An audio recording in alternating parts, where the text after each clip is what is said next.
Amigas y amigos, bienvenidos. Esto es Noticias 7. Como siempre, los temas de su interés están aquí. Vamos a comenzar contándoles la información nacional, así que preste mucha atención. Hoy es viernes. Póngale ganas y póngale corazón a todas sus actividades.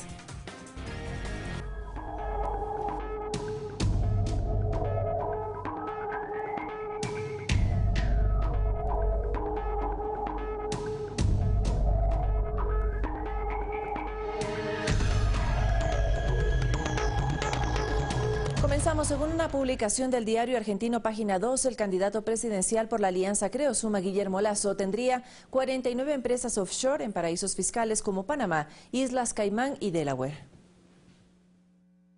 Es una investigación realizada por Cintia García para el periódico Página 12 de Argentina, de gran influencia en ese país y en la región.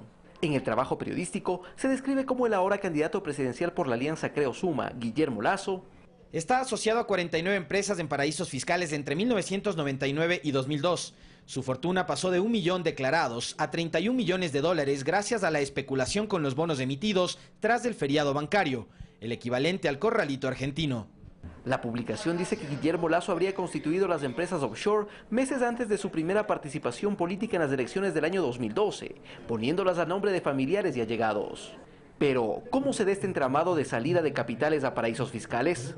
El artículo en mención destaca que a marzo de 2011, el Banco de Guayaquil estaba integrado por la corporación MultiBG S.A., que a su vez tenía como principal accionista a Andean Investment Limited, constituida en las Islas Caimán. De acuerdo a la investigación de la periodista Cintia García, otro accionista del Banco de Guayaquil fue la compañía Inverlat S.A. de Panamá, que le pertenecen los papeles a dos altos ejecutivos del Banco de Guayaquil, Angelo Caputi y Julio Macliff. Antes de la participación de Guillermo Lasso en las elecciones del 2012, un año antes, liquida la empresa Andean Investment de Islas Caimán y transfiere la operación resultante de esa liquidación a por lo menos 6 fideicomisos colocados a nombre de su hermana e hijos. Lo sorprendente es que luego, apenas 2 meses después de haber hecho la liquidación de la compañía Caimán y transferido a los fideicomisos locales, tal vez se da cuenta de que no le conviene tener esas acciones en fideicomisos ecuatorianos y decide nuevamente transferir las acciones a empresas en Delaware. O sea, venden los fideicomisos que eran ecuatorianos a empresas offshore en Delaware. Cada uno de estos fideicomisos crea una empresa. La investigación de Página 12 describe además que, por ejemplo, Positano LLC, empresa offshore, es Guillermo Lasso, y tras otros nombres ocurrentes como Montpellier o Berlín, se ocultan identidades de hermanos y herederos. El artículo revela que esta práctica de fuga de capitales no es nueva, pues en 1978 se creó en Panamá la compañía Saranac S.A. a nombre de Guillermo Lasso, María Eugenia Lasso, hermana, y Danilo Carrera, cuñado. La periodista Cintia García acota que, más allá de los reproches éticos y legales sobre la constitución de empresas offshore, Lasso podría ser pasible del delito de evasión tributaria de la inversión extranjera directa. En la legislación ecuatoriana, las utilidades de empresas extranjeras no tributan para salir al exterior. Es un aliciente impositivo para atraer inversiones. Cintia García, autora del artículo Lasso, el magnate de los offshore, del periódico Página 12 de Argentina, devela además cómo Guillermo Lasso aprovechó la coyuntura del feriado bancario para obtener réditos personales para sus empresas offshore. El artículo del diario argentino Página 12, titulado Lasso Magnate Offshore, escrito por la periodista Cintia García, también revela cómo crecieron financieramente las compañías que son a su vez accionistas del Banco de Guayaquil. En el 2002, según la Superintendencia de Compañías, Andean Investment integra el listado de accionistas con un aumento de capital de 31 millones de dólares. Esta misma empresa en el año 1999 tuvo un registro de 1 millón de dólares. ¿Qué motivó que en apenas 3 años Andean Investment registre un aumento de capital de 30 millones de dólares? La periodista de Página 12 relaciona este hecho con movidas financieras durante el feriado bancario. La investigación apunta a que los bancos emitieron entonces unos certificados de depósito, CDR, comprobantes de que la persona tenía una cantidad determinada de dinero en su cuenta, pero no los podía retirar. Los banqueros empezaron a especular con esa desgracia social y los bancos recompraron los certificados a un 40 o 50% de su valor. Beneficiario de esa usura, Lasso fue un buitre interno contra los mismos ecuatorianos a los que ahora les pide el voto. A juicio de la autora de este artículo, el entramado de cómo Guillermo Lasso aprovechó esta coyuntura entre los poderes político y financiero se centra en que fue el propio Estado, en la presidencia de Maguad, el que hizo el salvataje bancario y le recompró a la banca estos certificados de depósito al 100% de su valor, quebrando así la banca pública. La publicación puntualiza en contexto que en esos años, Guillermo Lasso era el accionista con el 58% de Andean Investment, la empresa que fue creciendo gracias a la usura en la compra de los certificados de depósito a los ecuatorianos que fueron víctimas de esas políticas neoliberales. Guillermo Lasso eludió los cuestionamientos al respecto de la investigación realizada por el medio de comunicación argentino y su vínculo con cuentas offshore. Por el contrario, se dedicó a desacreditar el trabajo de este medio público. La investigación pone en evidencia cómo Guillermo Lasso, mediante un entramado, buscó perennizar su fortuna mediante 49 empresas offshore, distribuidas en las Islas Caimán, Panamá y Delaware, considerados paraísos fiscales, dinero que en los últimos años habría ocultado con testaferrismo empresarial. Tras la publicación le preguntamos al candidato de la derecha al respecto y en estos términos contestó: Querido señor, mi patrimonio es público, está en el Ecuador y es público y todos los conocen y lo he trabajado. Lasso dice que este patrimonio lo consiguió en base a su esfuerzo. Sin embargo, la publicación de la periodista Cintia García describe cómo su fortuna pasó de 1 millón declarados a 31 millones entre el año de 1999 y el 2000, gracias a la especulación con los bonos emitidos tras el feriado bancario. Así que insistimos. ¿Tiene cuentas en offshore? No tiene cuentas en offshore. Otra pregunta. ¡Fuera, Correa, fuera! No solo que elude la pregunta, sino que la desvía hacia la estrategia de su campaña, basada en desprestigiar al actual gobierno con el caso de Odebrecht. No como los corruptos del gobierno que usted representa, que tapan la lista de Odebrecht. Vaya e investigue la lista de Odebrecht. Cuando tanto Lasso como todos sus interlocutores conocen sobre las cláusulas de reserva que Estados Unidos y Brasil mantienen en esta investigación, sus declaraciones identifican y desacreditan la labor de los medios públicos y asusa el linchamiento mediático. Él es un periodista de un medio público, de los que me linchan mediáticamente. Sin embargo, esa figura consta en una ley de comunicación que ofertó derogar, pero sus expresiones generan efecto entre sus simpatizantes que agreden verbalmente nuestro trabajo. ¡Qué estúpida pregunta! Al final no hay respuesta. Lasso elude las conclusiones de una investigación que revela el millonario patrimonio que tienen paraísos fiscales y que, según Página 12, se camufló entre sus familiares, evidenciando su falta de confianza en el país que pretende gobernar.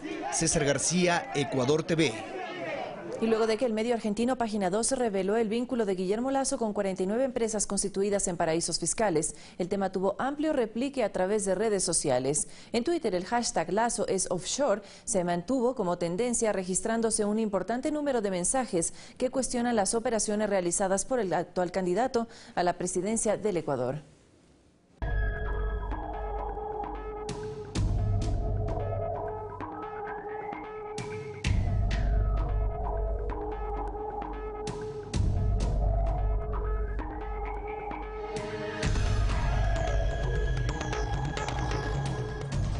Y usted puede obtener más información sobre este caso en la publicación de hoy de Diario El Telégrafo. Lo ponemos en nuestras pantallas para que usted lo constate. Una empresa de Guillermo Lasso ganó 30 millones de dólares durante el feriado bancario. Es el titular, tras el feriado bancario, es el titular que reseña este matutino Diario El Telégrafo en su emisión del día de hoy, viernes. Así que usted puede complementar la información que hemos transmitido a través de la televisión pública, a través de este medio público ecuatoriano. Durante su paso por la gobernación del Guayas, en el gobierno de Yamil Maguad, Guillermo Lasso dispuso la detención de 3 dirigentes de los trabajadores de la salud quienes exigían el pago de sus sueldos. Dicha medida fue criticada por organizaciones sociales. Aquí los detalles. Durante el gobierno del expresidente Yamil Maguad, el sector de la salud fue uno de los más afectados por la dura situación financiera nacional, como consecuencia de las decisiones económicas de dicha administración. Los médicos y auxiliares pedían la cancelación de sus sueldos. A esa crítica situación por la que pasaba el sector de la salud, se sumaban las órdenes del entonces gobernador del Guayas, Guillermo Lasso, quien dispuso la detención de los dirigentes de los trabajadores de la salud. Se ha ordenado la prisión quienes a través de este documento han incitado a un paro, es decir, al cometimiento de un delito. De esta forma, Lasso respondía a las exigencias de los trabajadores, quienes convocaron a un paro para reclamar el pago de sus sueldos atrasados. Única y exclusivamente lo que estamos es exigiendo nuestros haberes que lo vienen adeudando desde 2 años atrás. Según los dirigentes de esa época, la decisión de una paralización la tomaron luego de haber agotado todos los diálogos con representantes del gobierno de Maguad. Frente a actitudes de tinte dictatoriales y de carácter represivo, eso no lo vamos a permitir. Guillermo Lasso se desempeñó como gobernador del Guayas entre el 10 de agosto de 1998 y el 17 de agosto de 1999. Durante esa época, Yamil Maguad decretó el feriado bancario y el congelamiento de los depósitos. Según el exintegrante de la comisión que auditó la deuda pública, Eduardo Valencia, Guillermo Lasso habría sido una de las personas que presionó a Maguad para que tome dicha medida económica que perjudicó a millones de personas. Rodrigo Galvez, Ecuador TV.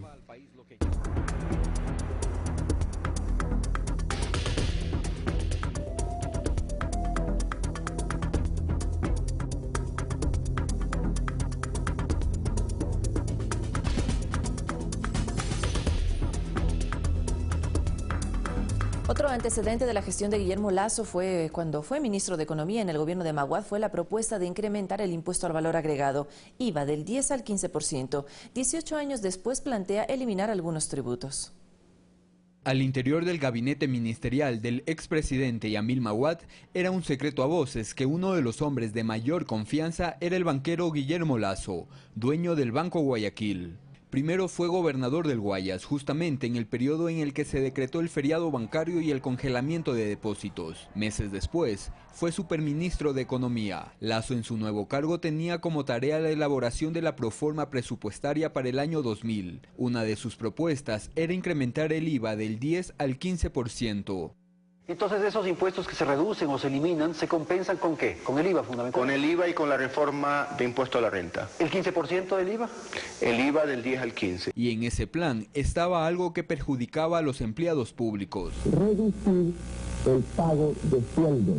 Paradójicamente, 18 años después, el banquero Guillermo Lasso, actual candidato a la presidencia de la República, promete fomentar empleos. La insistencia de Lasso en septiembre de 1999 para que el Congreso Nacional de la época apruebe la proforma era tal que Alfredo Arízaga, ministro de Finanzas, aseguraba: Arízaga enfatizó que si el Congreso no aprueba la reforma tributaria, el gobierno tendrá que sacrificar gastos destinados a la inversión social, a la educación. Es así como Guillermo Lasso, el superministro de Economía, presionaba para que se apruebe su proforma para dar paso a un incremento del IVA y además a firmar una carta de intención con el Fondo Monetario Internacional FMI, objetivo que sí se logró en el año 2003 en el gobierno de Lucio Gutiérrez, gobierno con el cual fue su embajador itinerante. Por una publicación del periódico estadounidense The New York Times, se conoce su participación en la administración gutierrista. Guillermo Lasso Mendoza, presidente ejecutivo del Banco de Guayaquil, quien ayudó a redactar el plan económico del gobierno, subrayó la importancia del acuerdo para una sólida, disciplinada, ordenada y austera política fiscal. Lasso también auguró estabilidad y un fuerte crecimiento para 2004. Guillermo Lasso trabajó en los gobiernos de Yamil Maguad, Gustavo Noboa y en el de Lucio Gutiérrez. Rodrigo Galvez, Ecuador TV.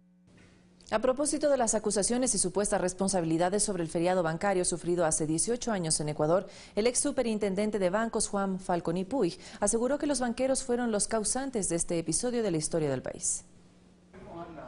Juan Falconi Puig, quien es representante de Ecuador ante la Organización Mundial de Comercio, llegó procedente de Ginebra para, con 60 documentos entre decretos, registros oficiales, memorandos y publicaciones de prensa, dejar en claro quiénes y en qué tiempo estuvieron detrás del feriado bancario que perjudicó a millones de ecuatorianos. Los causantes del feriado fueron los banqueros, que ningún banquero tenía para devolver la plata a sus depositantes. Y dentro de esos había fraudes cuantiosos, como en Filambank. El también ex superintendente de bancos aseveró que en el Congreso Nacional de 1998 se sustentaba la necesidad de crear la conocida como ley de la AGD para beneficiar directamente al Banco de los Hermanos Isaías, que el 1 de diciembre de ese año se aprobó la ley y al día siguiente entregaron Filambanco al Estado. Solo 3 meses después, el Ejecutivo declaraba el congelamiento de depósitos. Y este decreto 685 del 11 de marzo de 1999, el presidente de la República, Ana Lucía Armijos, ministra de Finanzas y Crédito Público. Se refirió a la entrevista que desde la clandestinidad ofreciera Pedro Delgado, donde pretendió involucrarlo como responsable a él. Y aquí dice Delgado, que era funcionario de la Corporación Financiera Nacional, que lo hace por instrucciones mías. Y eso es lo que he dicho, yo no le he dado esa instrucción. En derecho público él tendría que haber tenido al menos un memo mío. Pero supongamos que fue instrucción mía. Ya, supongamos que para ganar claridad en el tema que fue instrucción mía. ¿Cuál es el problema? ¿Dónde está aquí, en esta época? Nada que ver con el feriado bancario. Reconoció además haber sido quien denunció a la Fiscalía y llevó adelante la investigación de la crisis de Filambanco y el manejo financiero de la institución por parte de los expropietarios William y Roberto Isaías Dazún. Y estos son, hoy por hoy, los que manejan toda una campaña, los que manejan las redes sociales, con todos sus recursos, con los dineros de los depositantes y del Estado ecuatoriano, para difamar y criticar al gobierno del presidente Correa, porque fue el gobierno en el que se les incautó los bienes. Finalmente, hizo un llamado a los periodistas y a los medios de comunicación para que se verifique la autenticidad de la información que circula en redes sociales. Mirta Carrillo, Ecuador TV.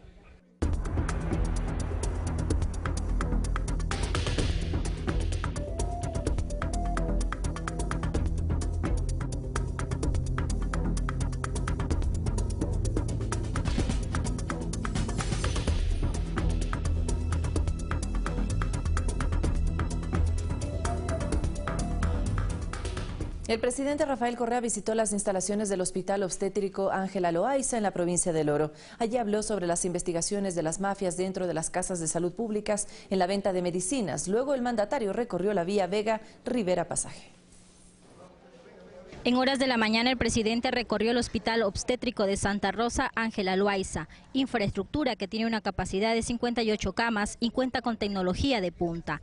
Luego recorrió la vía Vega-Rivera Atahualpa, carretera de 80 kilómetros cuyo asfaltado y construcción es de un 45%. En todo caso, le hemos dado prioridad a esta zona para conectar de mejor manera la zona alta del Oro, para mí una de las zonas más bellas del país, y también extremadamente productiva. Esta carretera nos une 3 cantones, Santa Rosa, Atahualpa, Zaruma. En la tarde inauguró el Parque Urbano de Machala y el Polideportivo, obra que cuenta con áreas verdes, caminerías, juegos infantiles, una piscina semiolímpica, entre otras cosas. Esto es gasto público, que no tiene retorno financiero. El gobierno no recupera los 15 millones que estamos invirtiendo en estas 2 obras, el Polideportivo y el Parque Zoilo Ugarte, el Parque Urbano de Machala.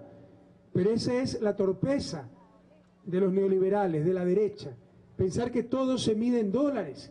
Hay cosas que no tienen retorno en dólares, pero son tremendamente rentables en cuanto a calidad de vida, felicidad, paz social. Hermoso, bello, sí, estamos muy contentos. Cambiado aquí la naturaleza, todo lo que es, que hay cancha para jugar. Y finalmente, en un conversatorio con los medios locales, habló sobre lo ocurrido con Lilian Tintori, activista venezolana de oposición. Ley Orgánica de Movilidad, artículo 49. Las personas visitantes temporales en el Ecuador no podrán inmiscuirse en asuntos de política interna del Ecuador. Esto es una norma general para todos los países, por elemental soberanía. Imagínense que un extranjero venga a participar en una campaña electoral. Y no es que aquí interpretamos mal que la señora venía de turismo, dijo que venía a la campaña electoral. Y Guillermo Lasso le estaba esperando para que lo acompañe a la campaña electoral, eso es ilegal. Marixa Castillo, Ecuador TV.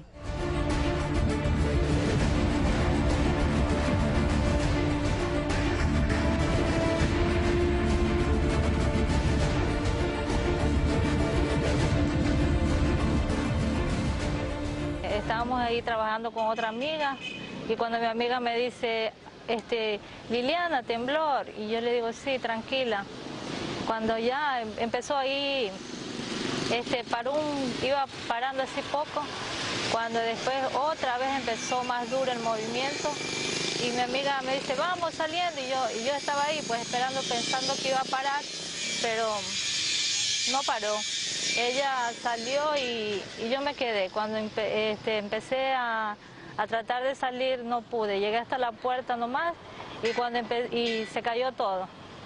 Y yo me quedé atrapada ahí entre los escombros. Digo, no puedo porque me había caído la losa encima de mi brazo. Yo sentí en ese momento un dolor tan grande, pero al mismo tiempo me quedé porque ya me imagino que desangraba y ya perdí el conocimiento y todo ya. Yo ahí donde trabajaba no estaba asegurada y gracias al Ministerio de Salud Pública me pagó todo lo que las curaciones, toda la medicina, gracias a él estoy aquí también. Ya me mandaron a Guayaquil a tomarme las medidas para la prótesis. Si ellos me están ayudando, yo no he pagado aquí ni un centavo. Yo le agradezco al presidente, vicepresidente por haber permitido estas ayudas y estoy muy alegre y agradecida porque gracias a Dios no he pagado ni un centavo y me están apoyando. A pesar de lo que me ha pasado, estoy muy feliz porque estoy recibiendo apoyo. Sigamos adelante que con fuerza y lucha vamos a salir de todo esto que nos ha pasado, que no nos dejemos vencer, porque miren el espejo que lo que me pasó, gracias a Dios estoy fuerte y sigo adelante.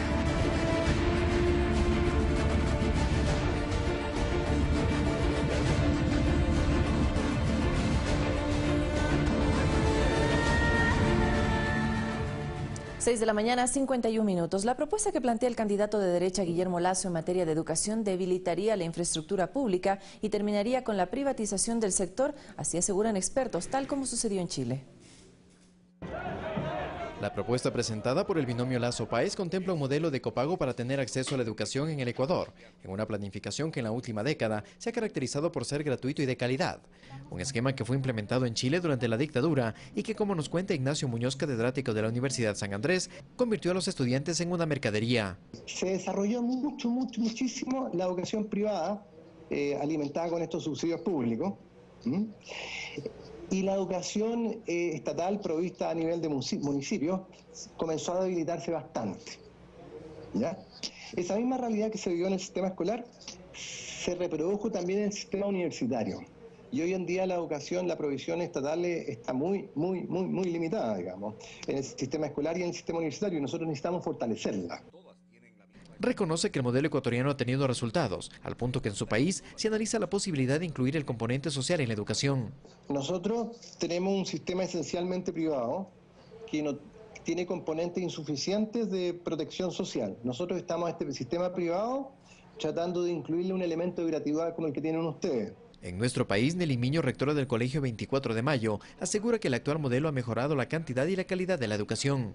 Porque la cantidad de estudiantes que han migrado de la educación particular a la educación fiscal obedece precisamente a elevar los estándares de calidad en educación. Calidad que se refleja también en haber dejado en el pasado las paralizaciones y huelgas, así como el haber liberado al sector educativo de intereses de ciertas organizaciones políticas.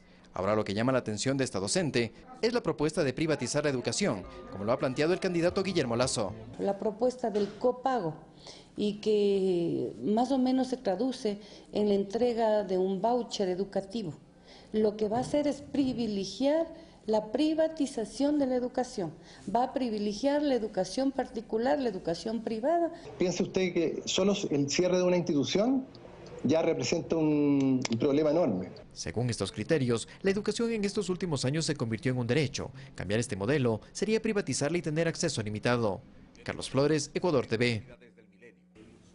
Huelgas, paros y manifestaciones de docentes se registraron en los últimos días en Argentina y Brasil para exigir nuevas paritarias nacionales y rechazar una reforma de seguridad social respectivamente. Una semana lleva la manifestación de los maestros en Argentina, esto debido a que el sindicato reclama la apertura de negociaciones a nivel nacional, algo a lo que el gobierno de Mauricio Macri se opone por considerar que la demanda está politizada. De no haber respuesta, la Confederación de Trabajadores de la Educación planea también paralizar las clases los próximos 21 y 22 de marzo. Están los maestros, o sea, todo tratando de reivindicar un sueldo justo. Mientras en Brasil, la Confederación Nacional de los Trabajadores de la Educación, que agrupa a 50 sindicatos de todo el país, inició este miércoles una huelga contra las reformas a la seguridad y las mejoras salariales. Contra este ultraje que es esta reforma de pensiones del gobierno de Temer. Una multitud de manifestantes antigubernamentales se enfrentó con la policía en Río de Janeiro, quienes dispararon bombas de gas lacrimógeno. Soy una maestra, pienso en mis estudiantes, pienso en mi familia, amigos. No creo que la reforma a las pensiones sea la adecuada. El expresidente de Brasil, Luis Inácio Lula da Silva, criticó al gobierno y dijo que la gente solo se detendrá cuando pueda elegir un presidente democrático y legítimo. La jornada de protesta se da en medio de un clima político encarecido por las acusaciones de corrupción relacionadas con el escándalo Petrobras, que salpican a varios parlamentarios y funcionarios del actual gobierno. Fernanda de la Bastida, Ecuador TV.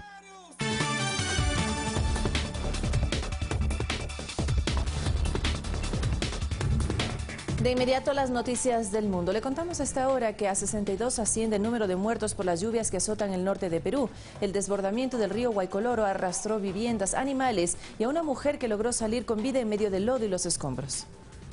Alerta de emergencia en el Perú por las intensas lluvias que se registran en los últimos días como consecuencia del fenómeno del Niño, el peor en 20 años. El número de muertos ascendió a 62 y más de 56.000 están desplazadas. Evangelina Chamorro fue arrastrada por el desbordamiento del río Guaycoloro por un cauce seco cerca del balneario de Punta Hermosa en Lima. La mujer de 32 años luchó en medio de lodo, piedras y escombros por 50 metros hasta que pudo ser rescatada. Ella sobrevivió al aferrarse a una de las maderas. Ahora se encuentra en un hospital con hemorragias internas. 20 de las 25 regiones están afectadas. Al menos 7.000 viviendas están totalmente destruidas y los equipos de emergencia ayudan en las labores de rescate y evacuación. Fanny Lara, Ecuador TV. Un tiroteo en El Salvador dejó 9 muertos, mientras que en Bolivia hay polémica entre la Iglesia Católica y el gobierno por la propuesta de despenalizar el aborto. Aquí nuestro resumen de noticias del mundo. 9 personas murieron durante un tiroteo en la zona este de El Salvador, en el municipio de San Martín. Las autoridades indicaron que el hecho se dio durante un enfrentamiento entre guardias de seguridad privada y miembros de estructuras criminales. Una persona resultó herida al abrir un paquete bomba en la sede del Fondo Monetario Internacional de París, en Francia. Se trata de una secretaria con quemaduras leves en las manos y cara por la deflagración al abrir el correo que iba destinado al jefe de la Oficina Europea del FMI. En tanto, 8 personas heridas dejó un tiroteo en un instituto de la ciudad francesa de Grace. El presunto responsable fue detenido. La Iglesia Católica y el gobierno de Bolivia chocaron este jueves por un proyecto de ley que amplía la despenalización del aborto. El Congreso, de mayoría oficialista, debate la propuesta de permitir el aborto terapéutico en caso de malformaciones fetales o embarazo por violación sexual. 10 personas resultaron heridas tras la explosión de un cráter del volcán Etna en la isla Sicilia, en Italia. 6 de ellas fueron hospitalizadas. Entre los heridos hay miembros de un equipo periodístico de la televisión pública del Reino Unido, BBC, que en esos momentos se encontraba filmando un especial sobre este volcán. La ciudad de Nueva York, en Estados Unidos, continúa bajo los efectos de la tormenta de nieve Estela, la peor en los últimos meses. El exceso de nieve y la alta velocidad de este tren a la llegada a la estación provocó una avalancha que impactó a los pasajeros que esperaban en el andén. Afortunadamente no hubo heridos. Fanny Lara, Ecuador TV.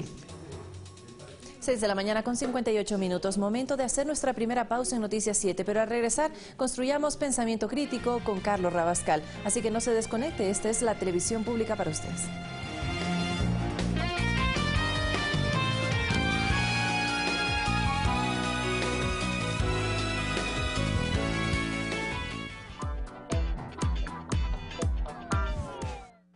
Esta semana en Próxima Parada, llegamos a Muisne a vivir el trabajo de estas señoras, la difícil faena de recolección de conchas. Y desde Galeras, a más de ver hermosos paisajes, conoceremos a las mujeres guerreras.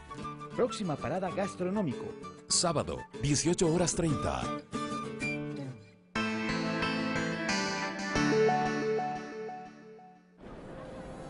Quieres lo mejor para ellos. Les has dado un gran presente y quieres dejarles un mejor futuro. Ellos te miran, aprenden de ti.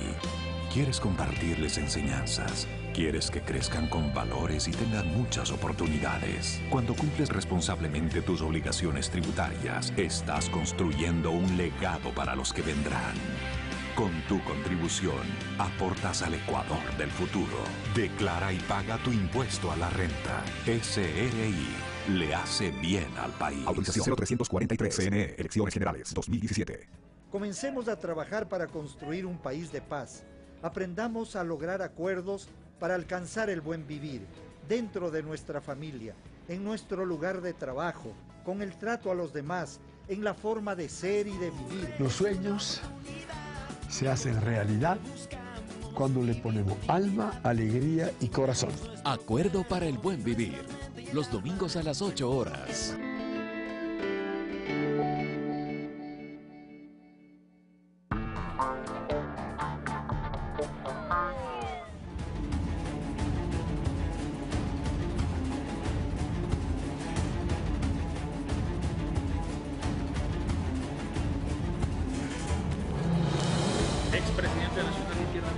Esto es Pensamiento Crítico, soy Carlos Rabascal y estamos en Ecuador TV, estamos 17 de marzo del 2017, tendremos el día de hoy, cerrando la semana, viernes, por cierto, a Dalton Bacigalupo, expresidente de la Izquierda Democrática, y a Paulina Recalde, directora de Perfiles de Opinión, con quien vamos a hablar sobre las encuestas, las preferencias electorales según Perfiles de Opinión. Inicio de inmediato.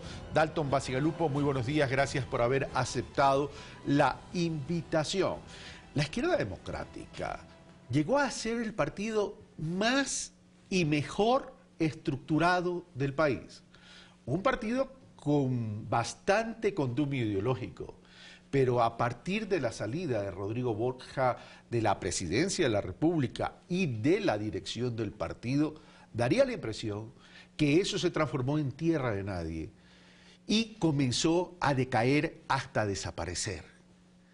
No se pudo formar una estructura, o mejor dicho, no se pudo mantener una estructura que fue ejemplo en el país de un partido político donde había discusiones de carácter ideológico, donde había pluralidad dentro de la ideología y donde había un horizonte de país dentro de la propuesta de la socialdemocracia.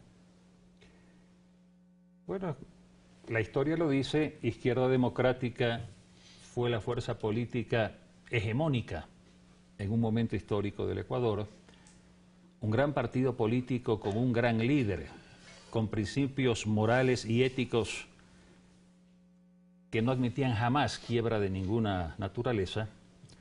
Se llegó a la presidencia de la República, se hizo un buen gobierno dentro de las limitaciones de naturaleza económica y siguió vigente, pero desafortunadamente no hubo un sucesor en su momento que volviera a aglutinar, como lo hizo la figura de Borja, atrás de sí, atrás del pensamiento, detrás de la ideología, ese trabajo político y ese esfuerzo que llevó a que luego, poco a poco, Izquierda Democrática fuera descendiendo en el apoyo electoral. Fue un partido con carisma a nivel nacional, incluso todavía se recuerda el jingle que tenía, pero luego de Rodrigo Borja pasó Guillermo Landázuri, pasó Ramiro González, pasó Andrés Páez y pasó usted por la dirección, por la presidencia del partido.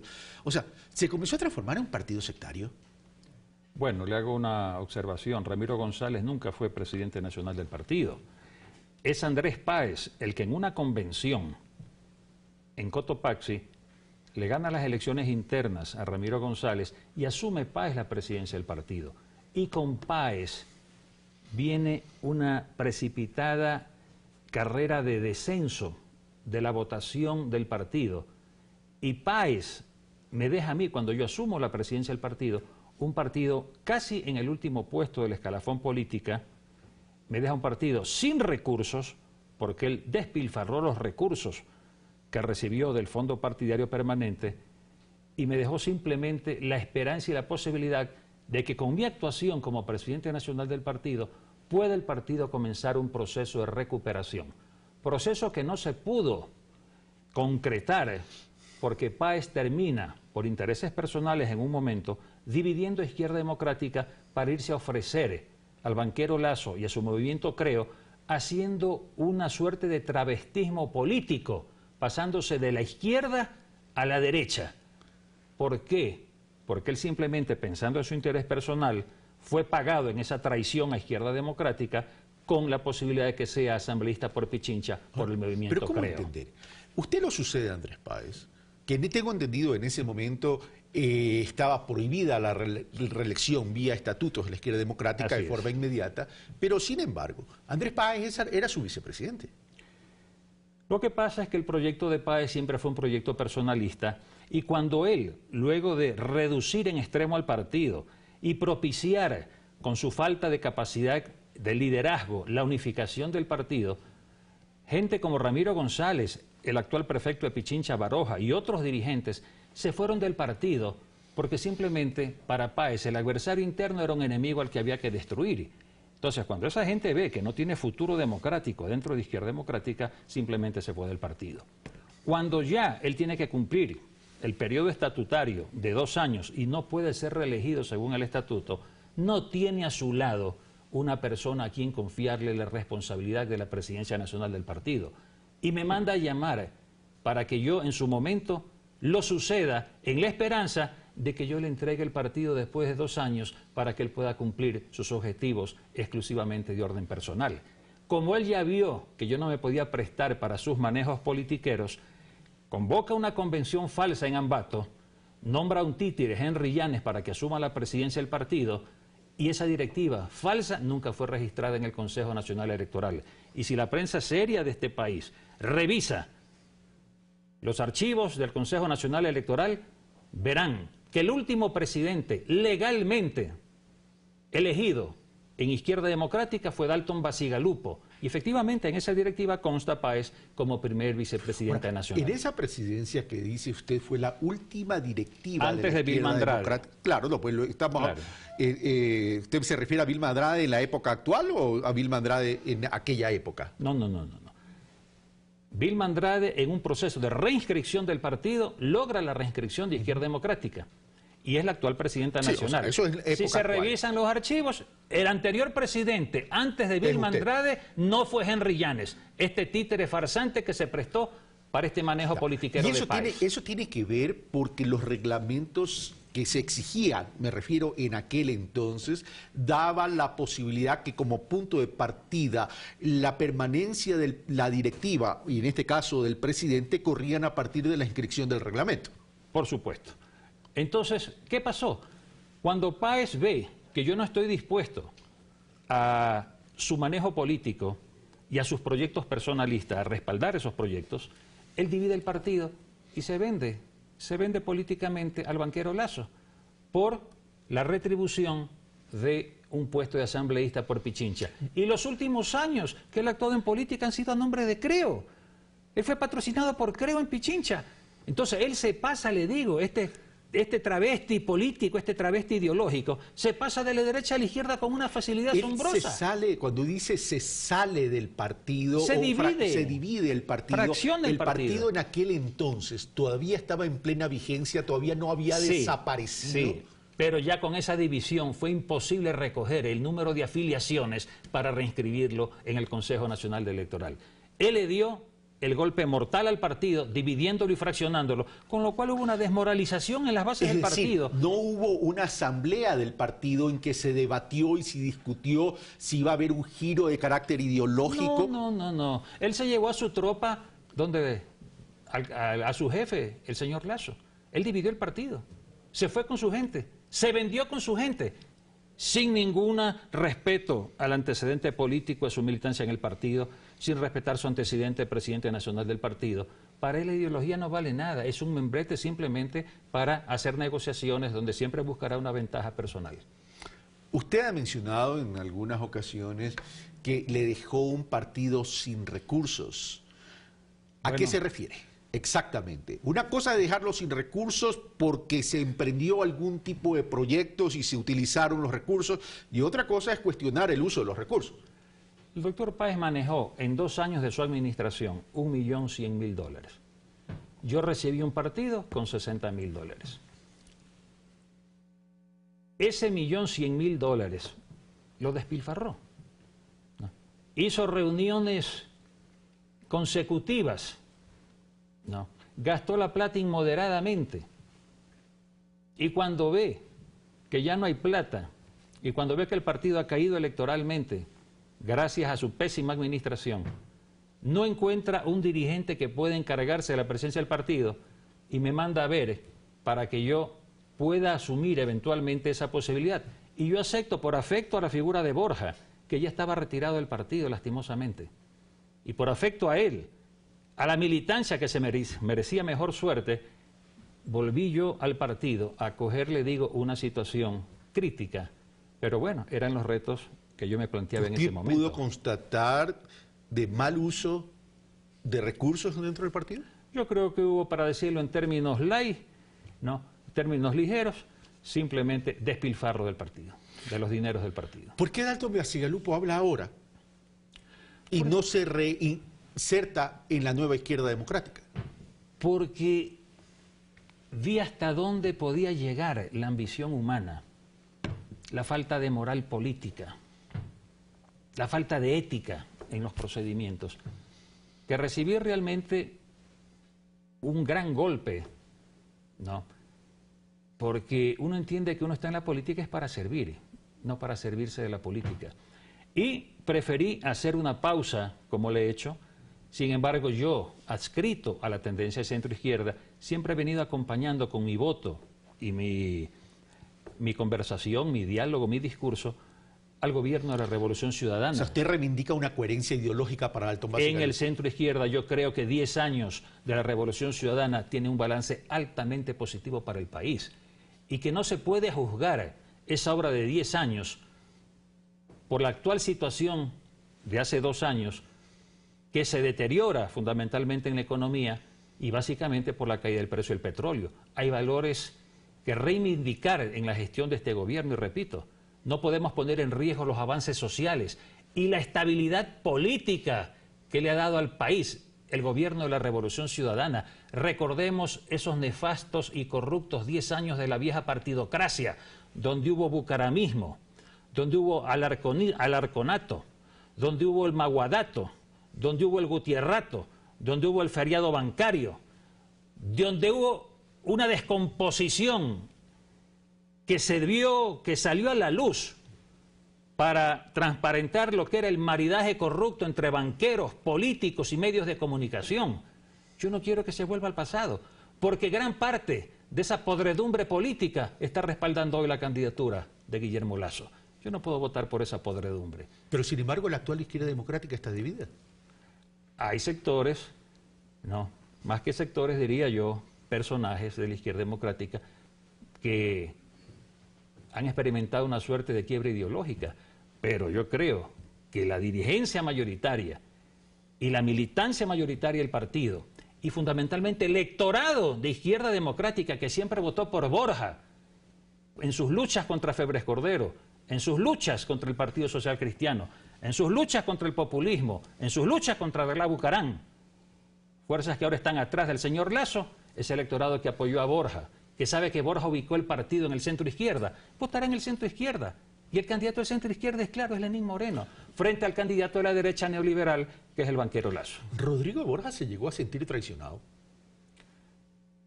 Mire, yo guardo excelente amistad con el doctor Borja, espero que después de las elecciones podamos reunirnos en su casa para hacer un conversatorio por algunos asuntos que tengo que informar yo de mi gestión cuando fui presidente nacional del partido.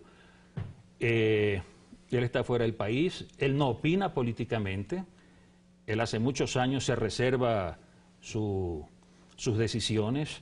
Él lo ha dicho cuando algún periodista le preguntó, bueno, ¿y usted por quién va a votar? Y él dijo que el enunciar su voto o el anunciar su voto significaba volver a la vida política. Yo creo que hay que respetar esa reserva del doctor Borja. Lo que sí creo es que Borja actuará siempre en base a sus convicciones ideológicas. Le pregunto si se sintió traicionado el doctor Borja porque él fue el fundador de la izquierda democrática y fue el líder máximo de la izquierda democrática. Y ese partido, que era el más cohesionado, el más coherente ideológicamente, y llegó a ser el más fuerte también, electoralmente hablando, porque llegaron a la presidencia de la República con una gran presencia de bloque legislativo, por cierto, él en vida lo ve desaparecer. Por eso le hago esa pregunta. Bueno, el partido está reinscrito, el partido está vigente. Yo creo que es un éxito el que, habiendo mediado solo 4 meses a partir de su registro o de su reinscripción, el partido haya tenido un resultado de 4 asambleístas. Vea usted que partidos como Avanza, que eran la segunda fuerza política hasta la última elección pasada... 2014. No, resulta que no han obtenido ningún asambleísta. ¿Para usted no nació para volver a morir?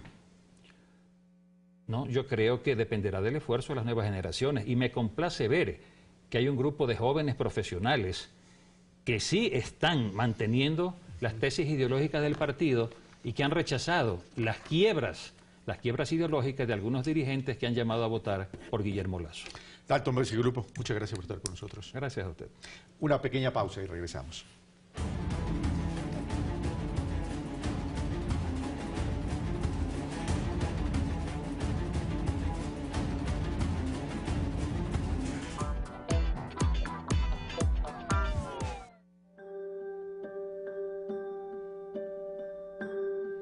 Nuestro invitado de hoy es una de las figuras intelectuales más importantes de la izquierda.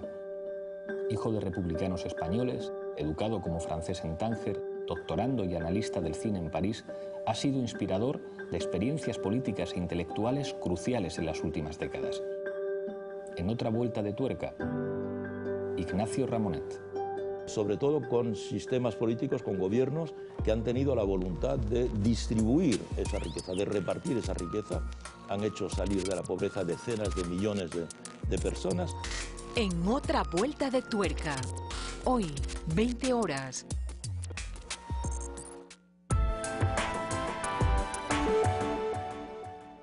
Este sábado 18 de marzo, el Enlace Ciudadano 516. Conoce las actividades del presidente Rafael Correa. Sábado 10 horas, en Salitre, provincia del Guayas, explanada del Distrito de Educación. ¿Existe pluralidad en la prensa ecuatoriana? Periodismo y política. Este libro es un aporte para dar a conocer a la opinión pública ecuatoriana el funcionamiento interno de los medios de comunicación privados en el país.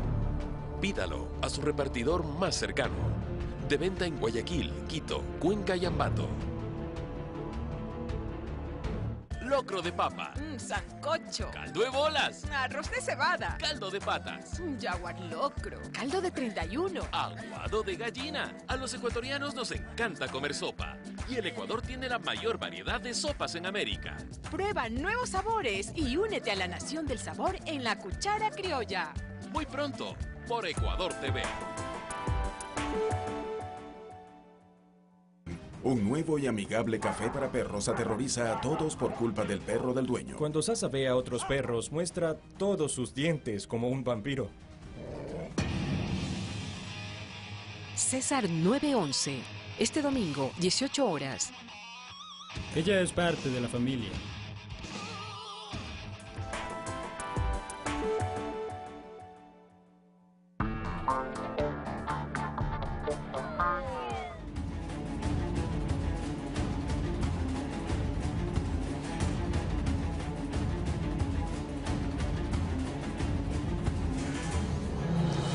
Paulina Recalde, directora de Perfiles de Opinión, se encuentra con nosotros. Vamos a hacer un repaso y un análisis de la última encuesta realizada por Perfiles de Opinión. Paulina, muy buenos días. Gracias por estar acá en Pensamiento Crítico. Buenos días, Carlos.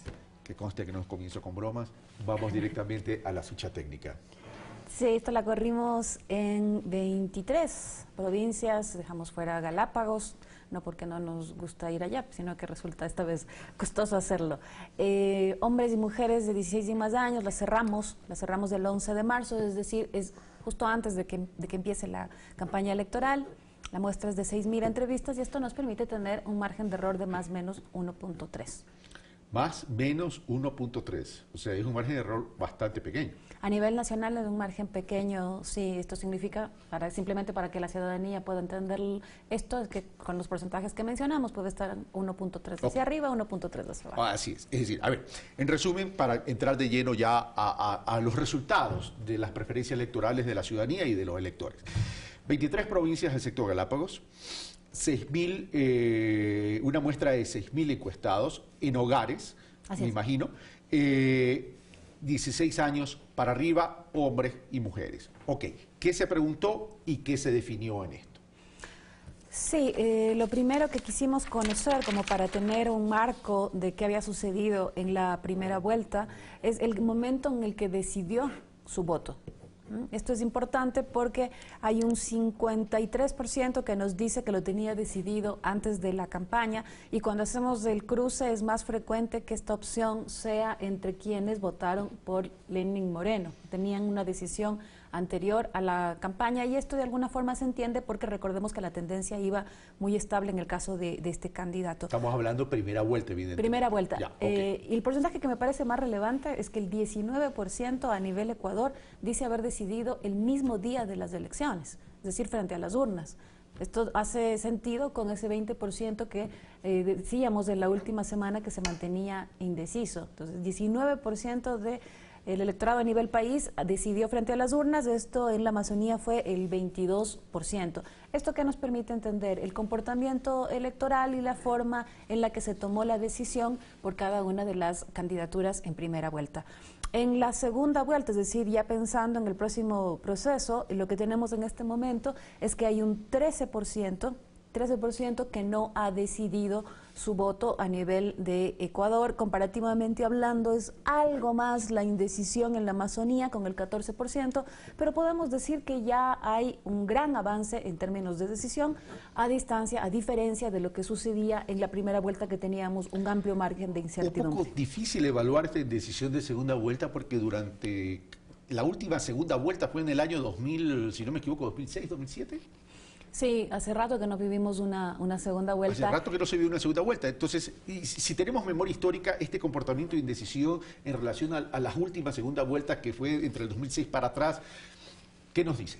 Es razonable, es un porcentaje razonable que hasta estas alturas de las elecciones tengamos este porcentaje. Me parece que ha evolucionado como se espera, sobre todo cuando se trata de una elección como esta que estamos viviendo, con un nivel de politización de la ciudadanía muy amplio, muy profundo, en el que las decisiones por uno u otro candidato se hacen evidentes con muchísima pasión. Es esto que estamos viviendo cada uno. Hemorragia de pasión. Es esto que estamos viviendo cada uno de nosotros en los distintos espacios, y que hace que haya discusiones, conversaciones tan apasionadas, y que incluso hay espacios en los que se diga, mejor no hablemos del asunto. Esto es un síntoma de que hay mucha convicción y mucha pasión alrededor de este proceso. Va a ser un electoral. tema temporal, aspiro. Bueno, vamos al siguiente.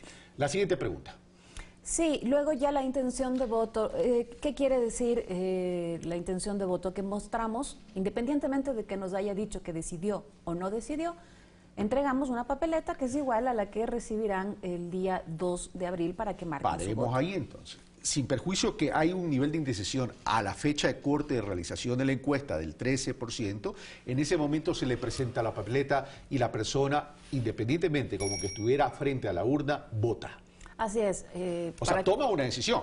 Toma una decisión y se le permite tener la discreción del caso, porque se le entrega la papeleta para que vote sin que el encuestador mire Observe. esto. Okay. Efectivamente. Los resultados allí fueron un 51% para el candidato Lenín Moreno de Alianza País, 36% para el candidato Guillermo Lasso de Creo, esto a nivel nacional. Si comparamos, en la costa hay mayor intención de voto por el candidato Moreno, hay un 53%.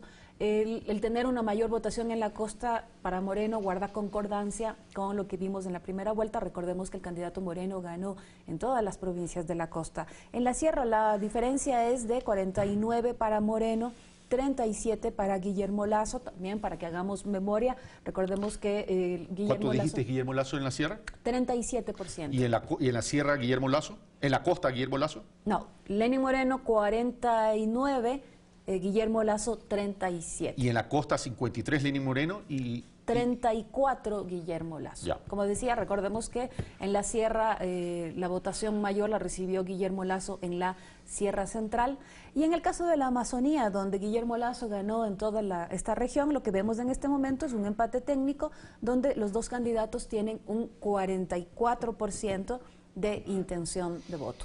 Bueno, hay una diferencia importante en el consolidado, y también si uno establece las diferencias por región, en la costa hay una diferencia también importante.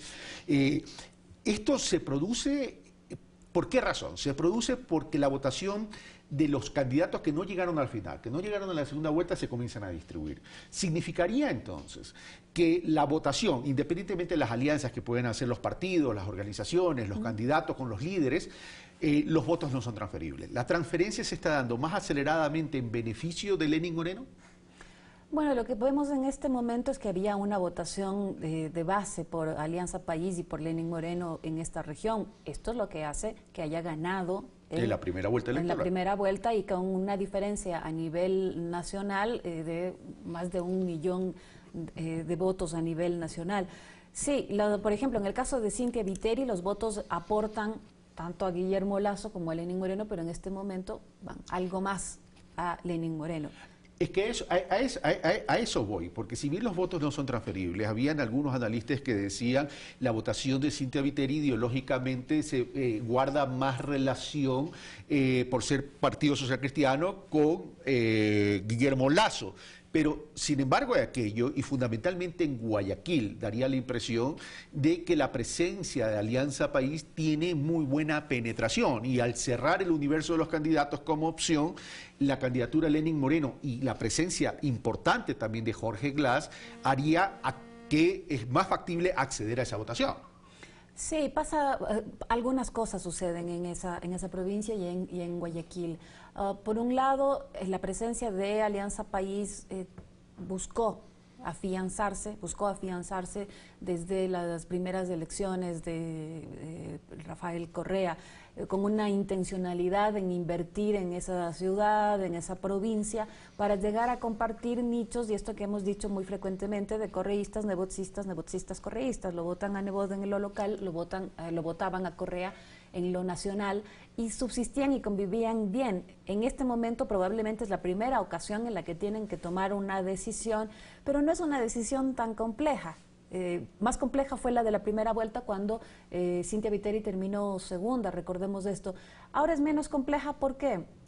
Porque no es lo mismo la recomendación de voto de una tienda política por un candidato tercero en el sentido de que está por fuera de su organización política. Me refiero a cuando el Partido Social Cristiano recomienda o dice que prefiere la votación por Guillermo Lasso, pasan algunas cosas, que no es suficiente con recomendar a alguien, por un lado, desde el punto de vista del elector, pero por el otro lado también, si vemos las declaraciones que ha tenido la tienda y las figuras de esta tienda desde la noche de la primera vuelta, no han sido 100% de recomendación. En el caso de Nebot, por ejemplo, ha hecho algunas reservas y observaciones diciéndole: mire que la unidad no fue posible porque usted no quiso, mire que a Lenín Moreno le falta menos que a usted. El asambleísta recién reelecto Luis Fernando Torres dice no asamblea constituyente. Cynthia Viteri dice, bueno, nosotros hemos recomendado, pero ya es hora de que el candidato se ponga en marcha. Es decir, no es enteramente, vamos, que esta es la opción. Y eso lo percibe también el electorado. Y eso evidentemente genera que haya una posición de base del electorado que ya tenía una afinidad con Alianza País en esta provincia, y que esta recomendación o esta opción de esta tienda política no es 100% nítida, no es nítida. Ellos tienen sus razones, pero claro, para el electorado esto ya tiene un procesamiento distinto. Estos porcentajes que nos estás dando del 51% Lenín Moreno, 36% Guillermo Lasso, ¿es sobre votos válidos, o aquí tendríamos que también hablar de blancos y nulos?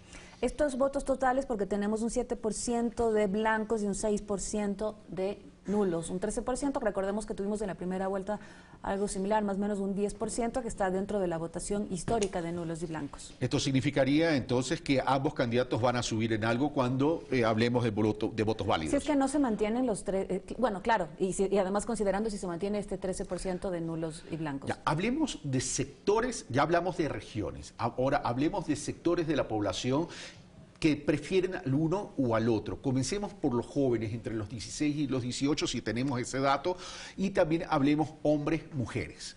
Sí, en el caso de hombres y mujeres esta vez ya no se ve una diferencia tan fuerte como sí podemos decir en este momento que hubo una votación de género, llamémoslo así, una votación de mujeres más relevante en el caso de Cynthia Viteri. Por eso es que cuando ella presenta ayer, por ejemplo, su video, dice a esas mujeres, sobre todo, tuvimos una votación más fuerte entre mujeres, tiene razón, esta composición fue importante que en este momento no termina de cantarse. Lo que sí es interesante mirar en la composición de intención de voto de las dos candidaturas, es que la de Lenin Moreno es mayor conforme el nivel socioeconómico es más bajo.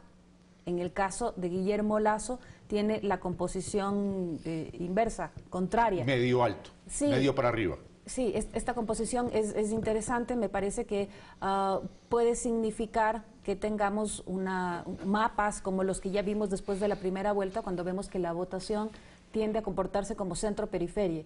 En la periferia normalmente la votación hacia Moreno y en el centro la votación hacia Guillermo Lasso. A ver, pero estos datos son interesantes. ¿En qué sentido? A ver, contigo, Paulina, habíamos hablado antes de la primera vuelta, incluso mucho antes del inicio de la campaña oficial, cuando analizamos las estrategias de campaña, es decir, Guillermo Lasso se está centrando mucho en la clase media y no en el voto popular. El tema es ¿por qué? O sea, porque esto pudiese significar un error estratégico de la campaña de Guillermo Lasso, pero la pregunta ¿es un error estratégico o la política de estos 10 años de Alianza País han sido tan fuertes en la base popular que hay una fidelidad tan dura, tan grande, que era inaccesible para Guillermo Lasso?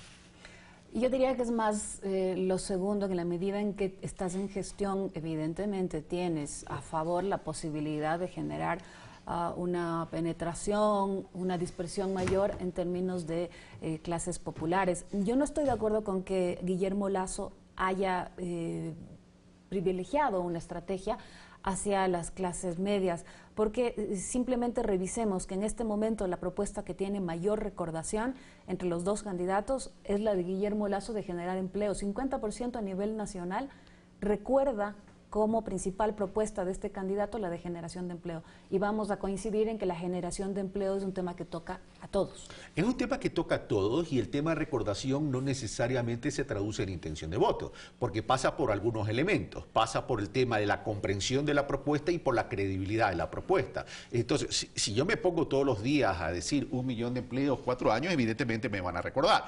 Pero las cifras de que tú me estás dando entre el 51 y 36, Costa y Sierra y Amazonía, me dan o me llevarían a concluir que no tuvo tanta acogida, por más que el tema empleo sea una necesidad y una problemática transversal.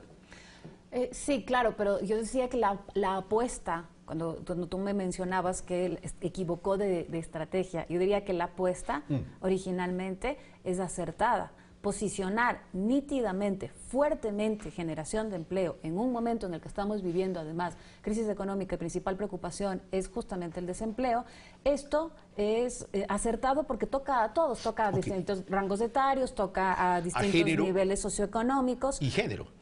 Sí, claro, lo que pasa es que en el caso de la candidata Viteri, que sí tuvo una votación más de mujeres en la primera vuelta, no era solamente, probablemente, esto habrá que analizar, el hecho de que hablara de empleo en términos generales, sino el relato con el que acompañaba la propuesta.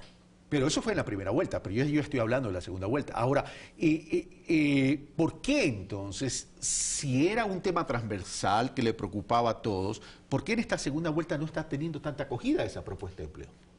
Bueno, está teniendo, lo que pasa es que una serie de elementos juegan como pesos y contrapesos. No es solamente la recordación de una propuesta, como tampoco es solamente el hecho de que este candidato tenga el apoyo de otras figuras políticas. Tiene que ver mucho, por ejemplo, el tema de imagen y tiene que ver mucho también el tema del apoyo o del voto que despierta la organización política.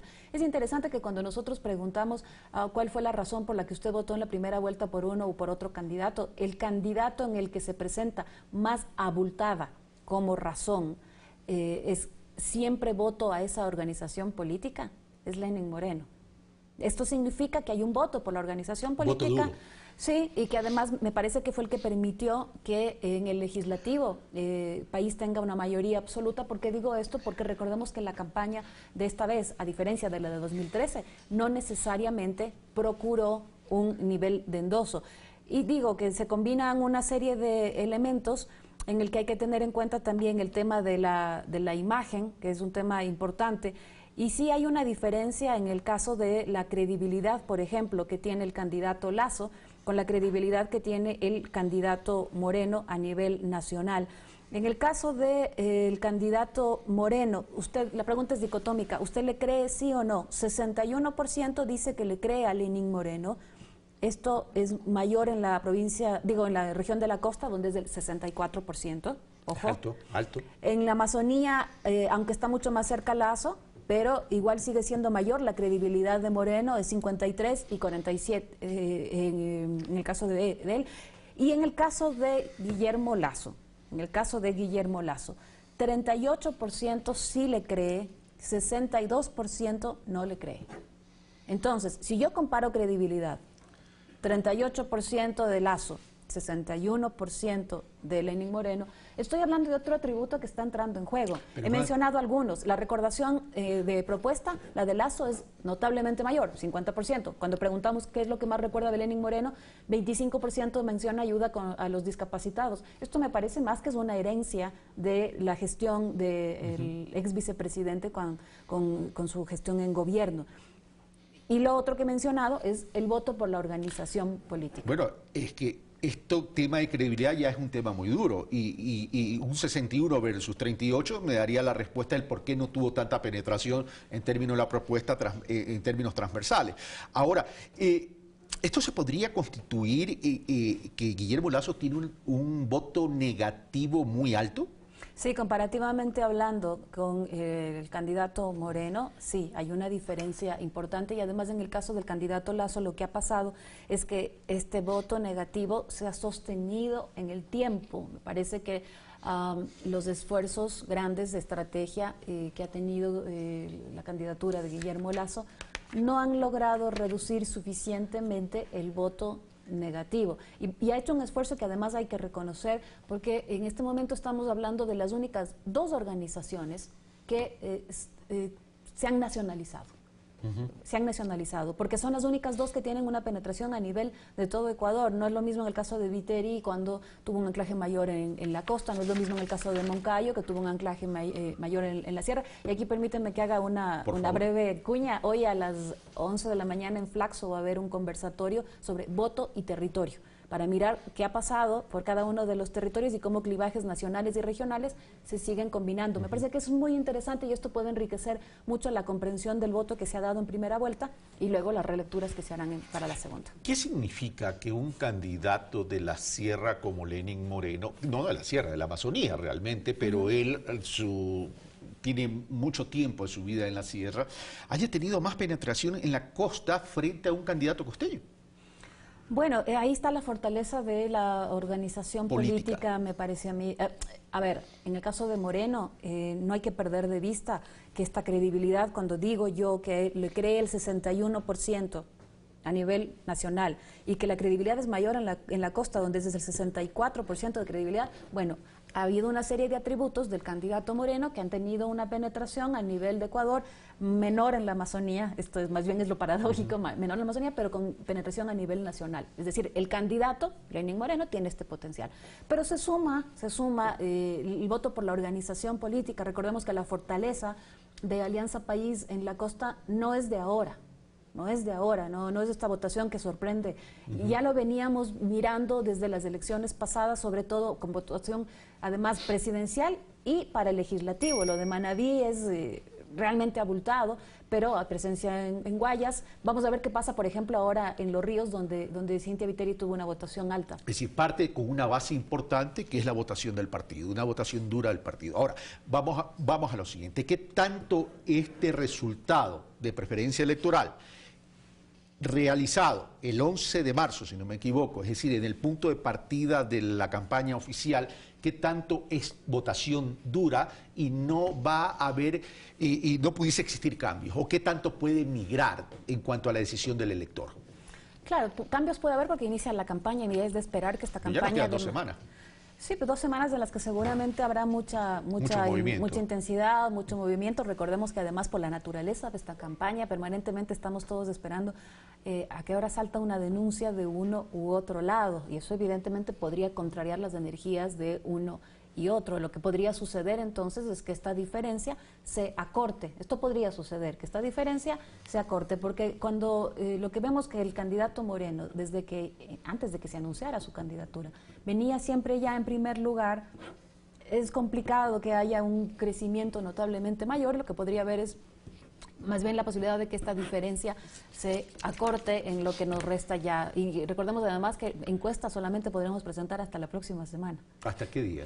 Tengo entendido que el CNE jueves, lo ha anunciado hasta, bueno, creo que hasta el 22 de marzo, pero habría que escuchar qué dice el CNE para que no haya las equivocaciones de la primera vuelta. Antes o un poquito más, no me acuerdo. A ver, ¿qué tanto efecto? Porque en la primera vuelta ya las denuncias se presentaron, es decir, hubo de lado y lado presencia en términos mediáticos, las redes sociales, etcétera, etcétera. Pero ¿qué tanto impacto tendría ahora en una segunda vuelta Capaya y Pedro Delgado y el feriado bancario, considerando que en el caso de Capaya y Pedro Delgado, además de ser personas que están sentenciadas y prófugas de la justicia, han tenido una participación activa en las redes sociales, pero son los propios medios de comunicación que dijeron, sí, fuimos, entrevistamos, pero no lo transmitimos porque no había nada que pruebe culpabilidades. Entonces, en ese sentido, más allá del ruido, ¿qué tanto impacto han tenido o pudiesen tener en esta segunda vuelta electoral, al igual que el feriado bancario?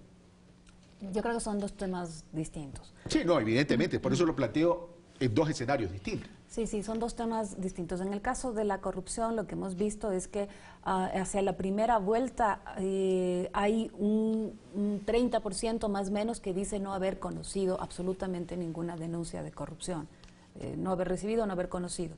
Entre los que dicen sí haber conocido, nosotros luego le preguntamos si esto tuvo que ver mucho, algo, poco o nada con el voto que tomó, y lo que vemos es que hay un 19% que dice que influyó poco y el 42% que influyó nada. Esto llama profundamente la atención. Yo no digo que la corrupción no se haya instalado como un tema en Ecuador, me parece que se ha instalado, me parece que esto va a ser un tema además para la gestión del próximo gobierno, venga quien venga. Pero, y de aquí para adelante. Sí, bueno, y me parece que es una deuda pendiente, además se ha instalado como tema, pero no necesariamente pudiese haber decantado uno u otro voto. En el caso del feriado bancario es otro tema, porque el esfuerzo que ha hecho la Alianza País y el oficialismo no solamente es en posicionar que el candidato Lasso hubiese estado vinculado, sino en una construcción y una reconstrucción del feriado bancario, en la medida en que evidentemente buena parte de la población, de los electores sobre todo, no vivieron este capítulo de la historia. Entonces la apuesta del oficialismo es de hacer un relato alrededor de esto y de conectarlo con el candidato Lasso. Vamos a ver si es que después esto tiene un efecto o no sobre esta candidatura, en la medida en que hay relatos contra relatos, sí estuvo involucrado, hay otras versiones diciendo que no. Esta es una apuesta estratégica que habrá que ver si lo afecta o no. Bueno, aparentemente está dando resultados, aparentemente. Ahora, y ya para terminar con esto, Paulina Recalde, el tema de que Alianza País haya obtenido un voto tan importante para la Asamblea Nacional, considerando que tiene mayoría en la Asamblea Nacional con una conformación importante, 74, si bien ha disminuido, no deja de ser todavía una presencia importante y de mucha autonomía dentro de la Asamblea Nacional. Eso pudo haber incidido, por un lado, y por otro lado, la respuesta del sí en la consulta popular, que fue superior a la votación de Lenín Moreno, que refleja un capital político del presidente Correa, también estaría jugando un papel importante al momento de la transferencia de la votación y de estos resultados. Respecto al legislativo, yo lo que diría es que la votación en el legislativo, esta mayoría absoluta y además esta votación abultada por organización política que no es muy distinta a la que obtuvo el candidato a la presidencia, lo que evidencia, no necesariamente empujan voto, lo que evidencian, insisto, es que hay un voto fuerte por la organización política. Es decir, no solamente por la figura de Moreno, sino por la organización, y esto tiene un especial significado para hablar de una consolidación de la organización política. Esta es una evidencia. En el caso de la consulta popular, yo tengo mis discrepancias sobre que esta votación evidenciaría nítidamente un apoyo al oficialismo. ¿Por qué quiero decir esto? Digamos que tiene dos lecturas. ¿Qué es lo que aportó el oficialismo para esta consulta? Yo diría que hizo un gran trabajo de avanzada en posicionar y construir un relato acerca de los paraísos fiscales. Antes de que el gobierno hablara de esto, la verdad que era un tema no suficientemente ni conocido ni procesado. Habiendo hecho esta misión de avanzada, que me parece que tuvo un gran aporte en la consulta, hay que decir también que no hubo una campaña alrededor de la consulta popular. No hubo una campaña ni de parte del proponente ni de parte de la oposición. Una campaña de un lado o del otro pudiese haber convertido a esto en un carácter más plebiscitario. No hubo esta campaña. Me parece a mí entonces que, habiendo hecho este trabajo de avanzada, operó un sentido común en el ciudadano que miró la papeleta, casi se enteró en ese momento, marcó un sentido común construido o estimulado también por este trabajo original que había hecho el gobierno. O también una acción estratégica de parte de la oposición de no querer participar en una campaña en la consulta popular diciendo no, porque se enfrentaba contra una propuesta del presidente Correa y hubiera podido ser también catastrófica para la oposición en su momento. Yo diría que no solamente porque entraba esto en juego, sino que probablemente era muy incómodo hacer una campaña para el no por un tema de paraísos fiscales que se ha posicionado a nivel incluso de Naciones Unidas como un tema a combatir. Esas consultas son difíciles de hacer campaña, al menos en términos públicos. Paulina Recalde, muchas gracias por estar con nosotros y habernos compartido este trabajo de investigación y los resultados de las preferencias electorales de una encuesta, de una muestra de 6.000, 23 provincias, un margen de error de más o menos 1.3, hombres, mujeres, a partir de los 16 años. Ustedes sacan las conclusiones, amigos.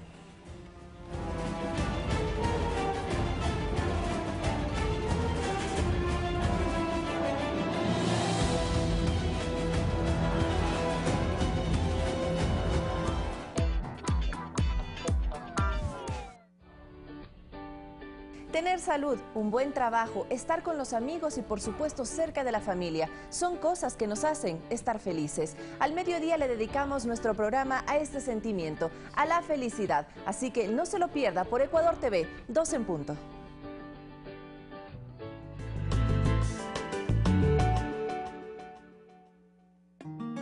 Acompáñenos a conocer el otro lado de Raúl Ricaurte, su vida personal, sus logros, su pasión por educar a jóvenes y adultos y su larga trayectoria como entrenador de atletas olímpicos. Me gusta leer mucho, aunque soy un lector un poco desordenado, leo mucho y de todo. En los últimos años me interesa mucho la geopolítica, creo que uno tiene que entender y preocuparse por saber cómo funciona y cómo marcha el mundo. No te pierdas el otro lado de sábado, 20 horas por Ecuador TV.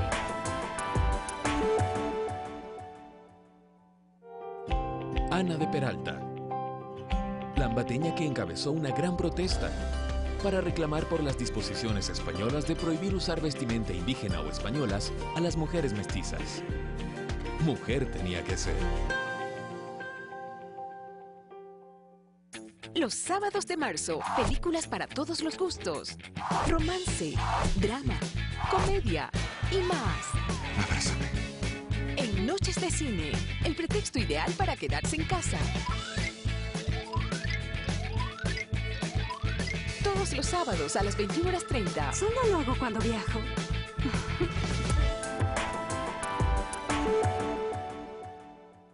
¿Qué se juega el país en la segunda vuelta? Poco se ha dicho de ofertas programáticas concretas, más allá de altisonantes ofertas electorales que en ocasiones evocan la publicidad engañosa. El análisis, las opiniones y verdades en torno al proceso electoral de nuestro país. El resentimiento y sed de venganza no genera sino mayor resentimiento y sed de venganza. Fernando Casado, analista político, presenta Ecuador Opina. Todos los lunes, 22 horas. Acompáñenos en Ecuador Opina.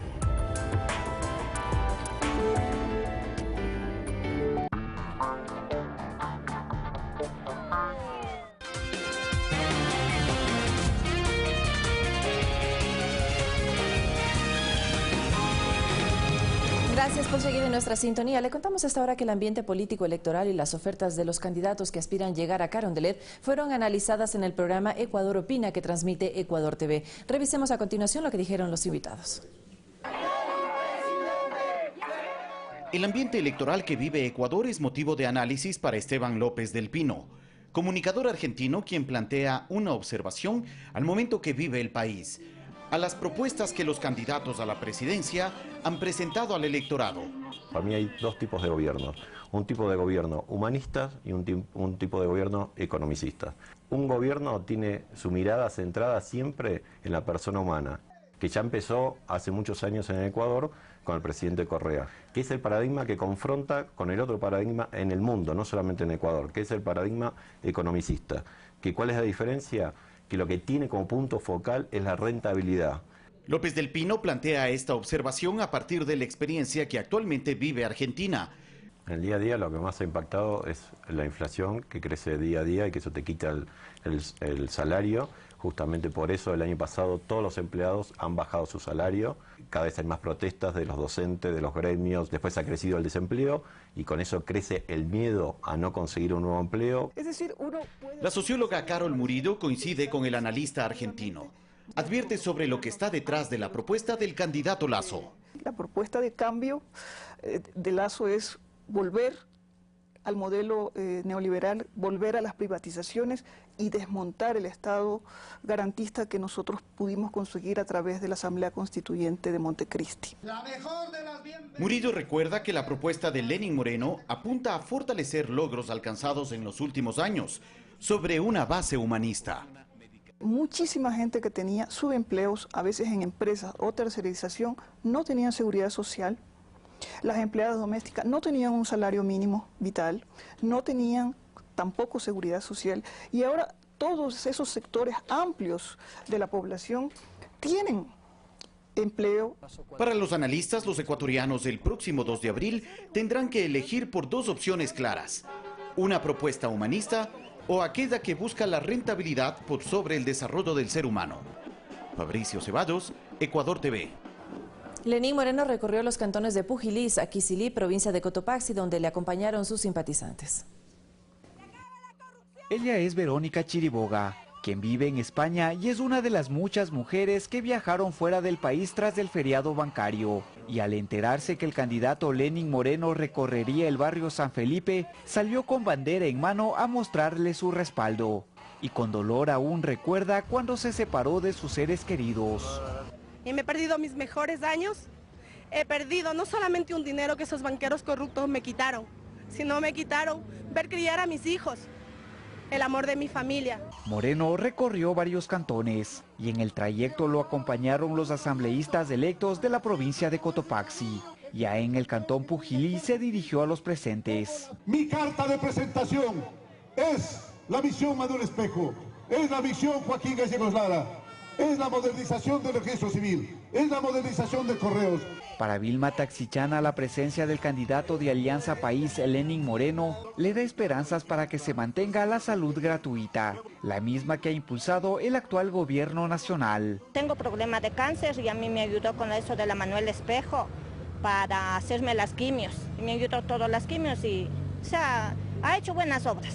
Olga Mejía, presidenta de las organizaciones sociales de Cotopaxi, manifiesta no sentirse representada con Pachacutic, por lo que el sector indígena muestra su apoyo al movimiento Alianza País y al candidato Lenín Moreno. Está haciendo muchas cosas: educación, la salud, también trabajo. Ya en horas de la noche el candidato continuó con su recorrido, con una gran multitud respaldándolo en la provincia de Cotopaxi. Máximo Barba, Ecuador TV.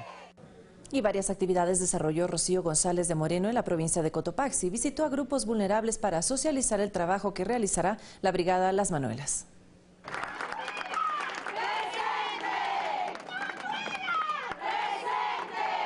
De esta manera fue recibida Rocío González de Moreno en La Tacunga. En esta ciudad recorrió algunos barrios encabezando la Brigada Las Manuelas, misión que continúa con el levantamiento de información y actualización de necesidades de grupos vulnerables, uno de los principales proyectos de campaña de Lenín Moreno, su esposo. Un ejemplo es el caso de Judith Espín, quien tiene un hijo con síndrome de Down, autismo y discapacidad visual. Ella es beneficiaria de una vivienda y del bono Joaquín Gallegos Lara desde hace 6 años. Beneficios entregados precisamente en la vicepresidencia de Lenín Moreno. No sé, la gente si no se acuerde, antes cómo era.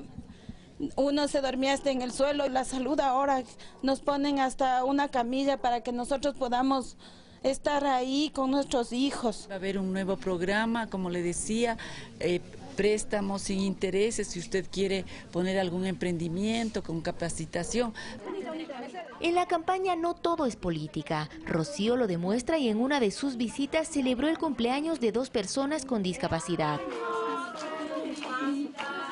Además, llegó a la casa de Luis Quingatuña, en donde donó una silla de ruedas para su padre, quien tiene 84 años de edad y por su condición no puede desplazarse con facilidad. Más tranquilidad y más alegre. Esto para nosotros nos quedará para la historia y que Dios le pague. Nosotros estamos en base a ayudas generosas que nos han permitido cumplir y seguir cumpliendo en esta etapa de visitas con las Manuelas. La ciudadanía destaca el cariño de Rocío y su preocupación al impulsar este tipo de iniciativas. Una mujer trabajadora como todas las del Ecuador.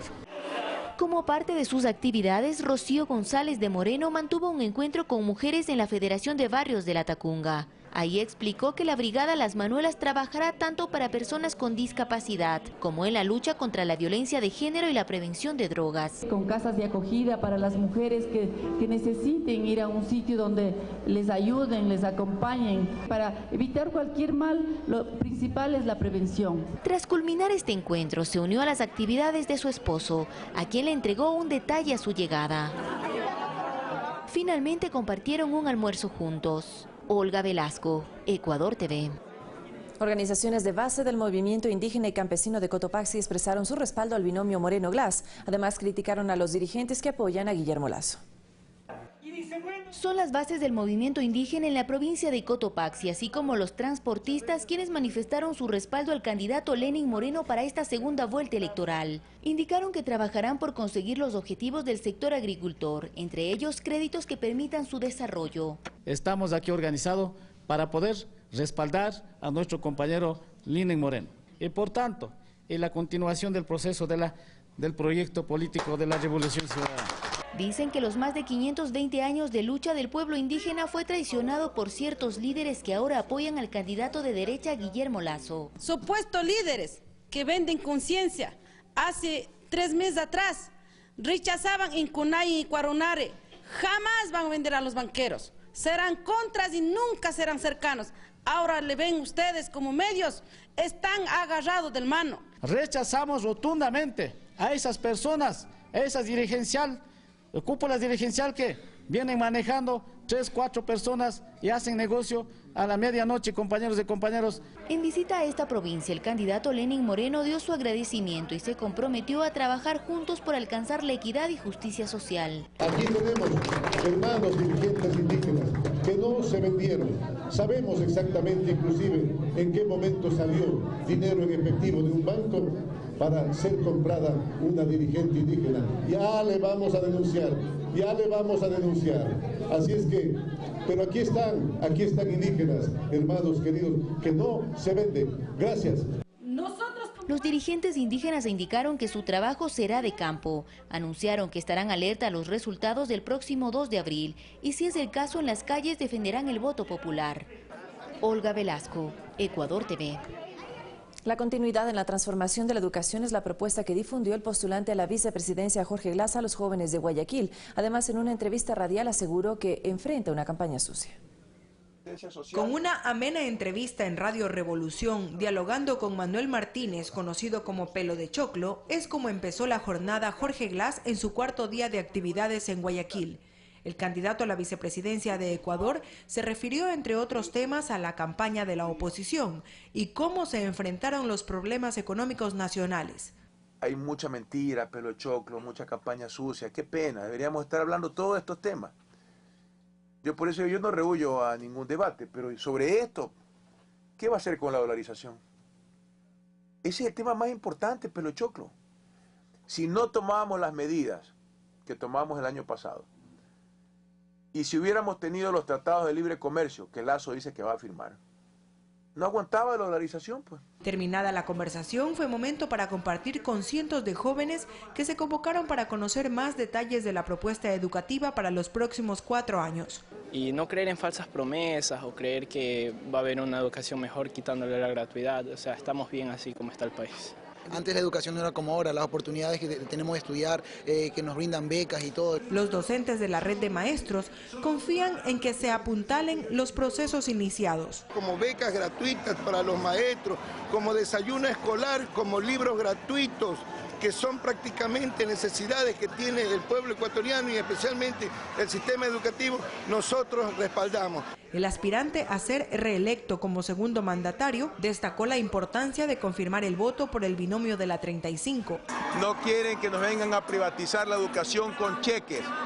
No aceptan ese modelo neoliberal que quiere implantar el banquero Lasso, superministro de Maguat, para los ecuatorianos. La agenda de Glass en la urbe porteña incluye sendas caminatas puerta a puerta en Flor de Bastión, Mapasingue Oeste y la Juan Montalvo.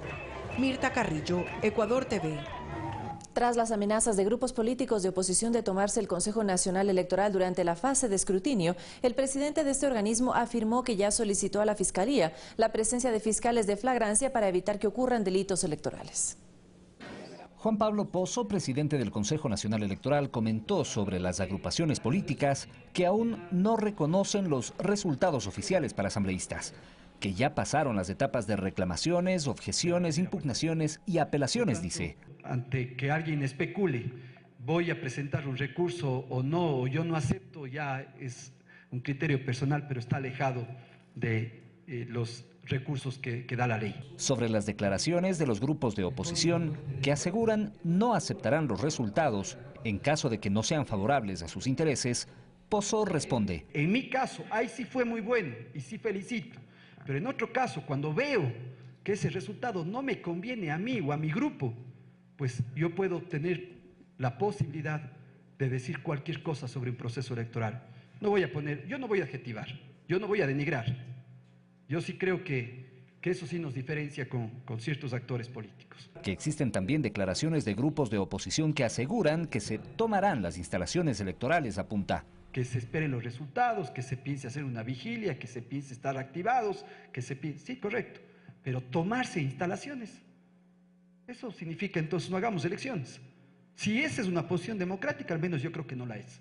Y por eso el Consejo Nacional Electoral ya adoptó medidas para contrarrestar los delitos electorales. Hemos pedido también a los fiscales, a la Fiscalía, que tengamos fiscales de flagrancia para ese día, para que cualquier delito electoral inmediatamente sea de ser el caso seguido, el debido proceso. César Tacuri Vintimilla, Ecuador TV. Amigas y amigos, hasta aquí la información nacional e internacional. Son las 8 de la mañana, ya cerca con 2 minutos. Así que disfrute de su jornada, disfrute del fin de semana, por supuesto, en compañía de la televisión pública y su programación. Ya viene la comunidad con nuestros compañeros en Quito y Guayaquil. Buenos días.